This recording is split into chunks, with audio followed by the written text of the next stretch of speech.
अब मैं विदा लेता हूं मेरी दोस्त। अब मैं विदा लेता हूं। मैंने एक कविता लिखनी चाही थी, सारी उम्र जिसे तुम पढ़ती रह सकती।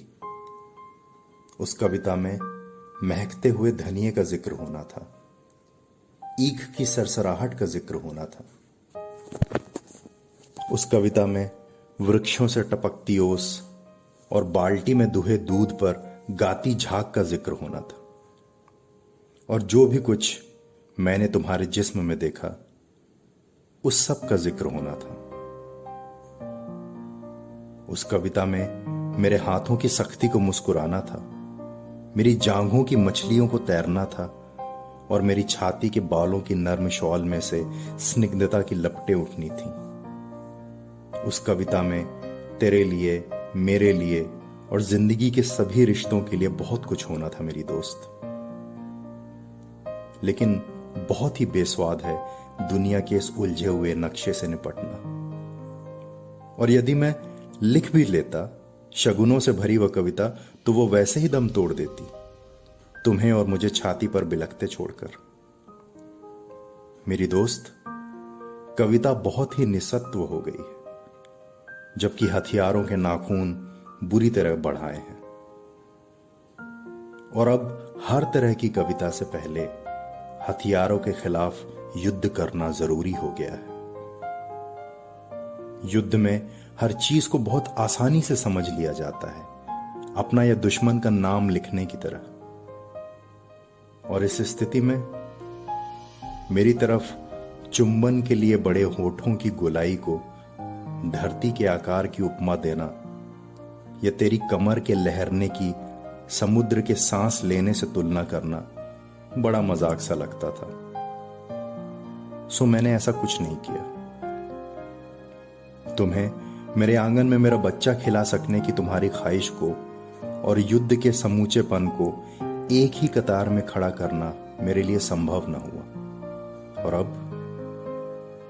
अब मैं विदा लेता हूं मेरी दोस्त।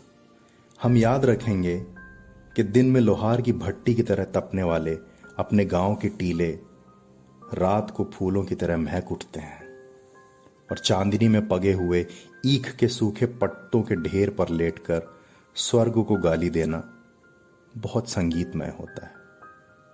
हां, यह हमें याद रखना होगा, क्योंकि जब दिल की जेबों में कुछ नहीं होता, याद करना बहुत ही अच्छा लगता है।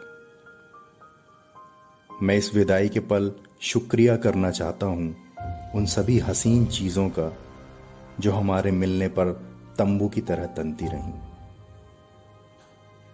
और उन आम जगहों का जो हमारे मिलने से हसीन हो गईं। मैं शुक्रिया करता हूं अपने सिर पर बैठ जाने वाली तेरी तरह हल्की और गीतों भरी हवा का, जो मेरा दिल लगाए रखती थी तेरे इंतजार में। रास्ते पर उगी हुई रेशमी घास का, जो तुम्हारी लरचती चाल के सामने हमेशा बिछ जाया करती थी। टींडों से उतरे कपास का, जिसने कभी भी कोई उज्र न किया और हमेशा मुस्कुराकर हमारे लिए सेज बन गई। गन्नों पर तैनात पिद्दियों का, जिन्होंने आने जाने वालों की भनक रखी। गेहूं की जवान हुई बालियों का, जो हमें बैठे हुए न सही लेटते हुए तो ढकी रहती थी। मैं शुक्रगुजार हूं सरसों के नन्हे फूलों का, जिन्होंने कई बार मुझे अवसर दिया तेरे केशों से पराग केसर झाड़ने का। मैं आदमी हूं, बहुत कुछ छोटा छोटा जोड़कर बना, और उन सभी चीजों के लिए जिन्होंने मुझे बिखर जाने से बचाए रखा, मेरे पास आभार है। मैं शुक्रिया करना चाहता हूं।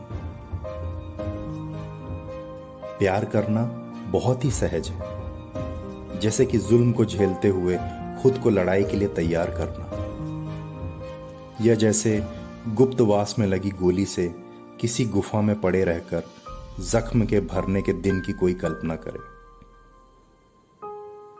प्यार करना और लड़ सकना, जीने पर ईमान ले आना मेरी दोस्त, यही होता है।